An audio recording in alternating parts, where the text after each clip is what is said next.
Eropa sohor dengan sebutan sebagai tanahnya sepak bola.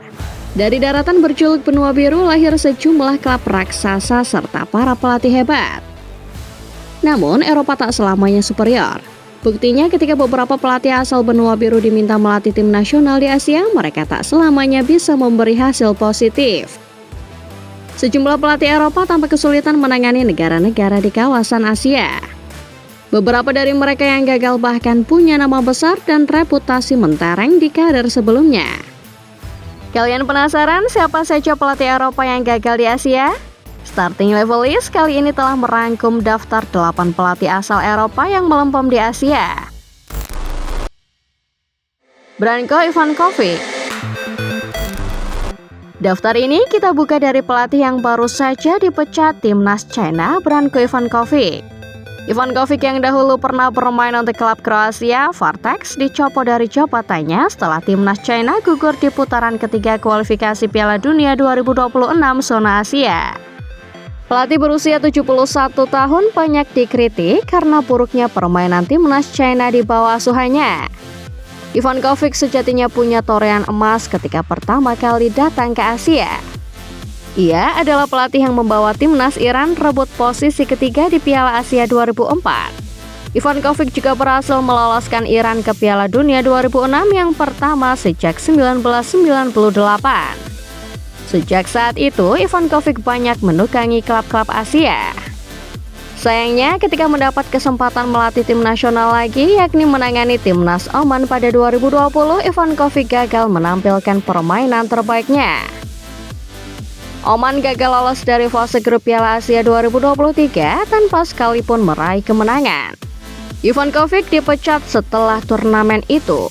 Karir Ivankovic selama menangani timnas Iran mungkin boleh dibilang bagus. Namun, catatan yang ia toreh bersama Oman dan timnas China menjadi pertanda bahwa kualitasnya tak cukup hebat untuk bersaing di sepak bola Asia. Bert van Marwijk. Pada tahun 2015, Federasi Sepak Bola Arab Saudi merekrut Bert van Marwijk untuk menangani timnas Arab Saudi selama 1 tahun. Pelatih berpaspor Belanda itu punya pengalaman yang tak main-main. Van Marwijk dahulu pernah menukangi sejumlah klub papan atas Eropa termasuk Feyenoord dan Borussia Dortmund. Van Marwijk memulai kiprahnya di Asia dengan cukup baik, meloloskan Arab Saudi ke Piala Dunia 2018. Namun, setelahnya sang pelatih memilih tidak memperpanjang kontrak dan justru pindah ke Australia. Van Marwijk yang cuma dikontrak Socceroos untuk Piala Dunia 2018 gagal membawa tim barunya lolos ke babak gugur turnamen 4 tahunan itu. Maret 2019, Van Marwijk mendapat panggilan untuk menangani timnas UAE. Sayang, dari sinilah rekor Van Marwijk mulai tercoreng.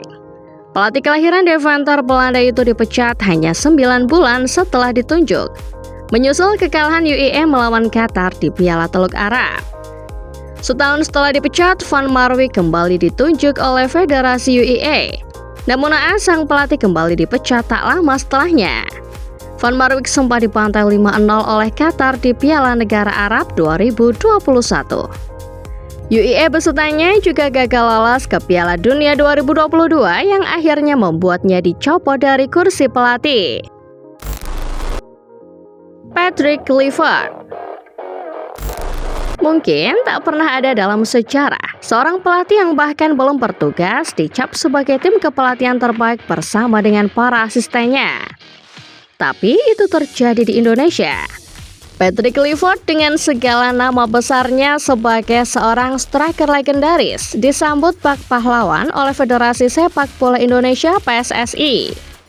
Kluivert datang dengan misi menuntaskan apa yang sudah dibangun Sintayong lolos ke Piala Dunia 2026. Namun dalam masa jabatannya yang begitu singkat, Kluivert gagal mempertontonkan kualitasnya. Indonesia tumbang di putaran keempat kualifikasi Piala Dunia setelah menelan 2 kekalahan dari 2 pertandingan. Kritik datang begitu deras pada sosok mantan penyerang Ajax dan timnas Belanda ini. Pemilihan pemain hingga taktik yang tidak rasional membuatnya banyak dikecam dan dicap sebagai pembawa kehancuran. PSSI akhirnya resmi menghentikan Kluivert pada awal Oktober, tepat beberapa hari setelah gugurnya Indonesia dari kualifikasi Piala Dunia. Ketika masih aktif bermain, Kluivert memang populer. Sayangnya, ayah dari winger Bournemouth Justin Kluivert itu tak punya reputasi bagus sebagai seorang pelatih. Catatannya justru negatif semasa masih menangani timnas Curaçao dan Adana Demirspor di Turki. Jurgen Klinsmann. Kerasnya sepak bola Asia juga pernah dirasakan oleh Jurgen Klinsmann. Klinsmann sebetulnya bukan orang sembarangan. Pengalaman melatih timnas Jerman, Bayern Munchen, dan timnas Amerika Serikat melekat dalam CV-nya. Namun Klinsmann tampaknya tidak memahami kultur Asia, terutama negara yang ia tangani, Korea Selatan. Sejak ditunjuk pada Februari 2023 menggantikan Paulo Bento, Klinsmann sudah tak diinginkan publik negeri gingseng. Kritik semakin deras diarahkan pada Klinsmann ketika Korsel tak kunjung menunjukkan hasil impresif di sejumlah partai uji coba. Kekesalan publik Korea terhadap Klinsmann memuncak ketika sang pelatih gagal membawa Korsel bersinar di ajang Piala Asia 2023. Daegu Warriors menyerah di babak semifinal melawan Jordania. Klinsmann dikritik karena pemilihan pemain dan pendekatan taktik yang aneh di turnamen itu. Tak lama setelahnya, Klinsmann dipecat tepat pada tanggal 16 Februari 2024. Beberapa hari pasca kegagalan Korsel di ajang Piala Asia 2023. Sejumlah media mewartakan Klinsmann dipecat karena kegagalannya menguasai ruang ganti pasukan Daegu Warriors. Philippe Troussier. Philippe Troussier sempat aktif bermain memperkuat sejumlah klub kasta kedua Prancis pada medio 1970 sampai 1980-an. Setelah pensiun, Troussier berkeliling benua sebagai seorang pelatih. Dari Afrika sampai terakhir di Asia Tenggara, semua sudah dijajal pelatih berusia 70 tahun itu. Sebagai pelatih yang pernah menangani timnas Jepang, Qatar, klub Prancis, Marseille, serta Afrika Selatan, Troussier datang ke Vietnam membawa reputasi mentereng. Sang pelatih datang menggantikan Park Hang-seo yang kerap disebut-sebut sebagai pelatih terbaik Vietnam. Sayangnya, kepindahan ini jadi awal kehancuran karir Troussier. Di bawah asuhannya, timnas Vietnam melakoni periode terburuk sepanjang sejarah sepak bola modern. Vietnam besutan Troussier tak sanggup lolos dari fase grup Piala Asia 2023. Kritik mulai berdatangan. Seruan untuk mundur makin kencang ketika skuad Troussier lagi-lagi tampil buruk di kualifikasi Piala Dunia 2026. Vietnam cuma bisa finish ketiga di grup F, putaran kedua kualifikasi Piala Dunia. Ini membuat mereka tak bisa melaju ke babak selanjutnya. Dua kekalahan melawan Indonesia makin memperparah catatan sang pelatih. Troussier akhirnya dipecat tak lama setelah Vietnam kalah telak 3-0 melawan Indonesia di kandang sendiri. Roberto Mancini. Juara Piala Eropa 2020 yang kali itu sedang tak akur dengan Federasi Sepak Bola Italia FIGC, Roberto Mancini membuat langkah mengejutkan. Pada 2023, Mancini sah menjadi arsitek baru timnas Arab Saudi. Mancini diguyur bayaran sebesar 21 juta pounds per tahun, menjadikannya salah satu pelatih dengan bayaran paling mahal di tahun itu. Dalam konferensi pers resmi pertamanya, Mancini mengaku senang karena ia mendapat kesempatan belajar budaya baru sepak bola di Asia. Tapi siapa sangka pelajaran itu berakhir tidak menyenangkan. Mancini dipecat pada bulan Oktober 2024 menyusul performa buruk Arab Saudi di bawah asuhannya. Kegagalan Arab Saudi di Piala Asia 2023 kalah melawan Korea Selatan di babak 16 besar menjadi awal mula posisi Mancini mulai dipertanyakan. Posisinya makin goyah ketika Arab Saudi cuma meraih 5 poin di 4 laga kualifikasi Piala Dunia. Mancini akhirnya resmi dipecat oleh The Green Falcon pada Oktober 2024. Mantan pelatih Inter Milan dan Manchester City itu sempat mengungkapkan kesulitan utamanya yakni tidak adanya talenta lokal yang siap bersaing. Sven-Göran Eriksson. Siapapun yang pernah melihat masa jayanya pasti tahu sehebat apa Sven-Göran Eriksson. Pelatih kelahiran Swedia ini punya karir mentereng, sempat membawa Lazio merebut Scudetto di tahun 2000.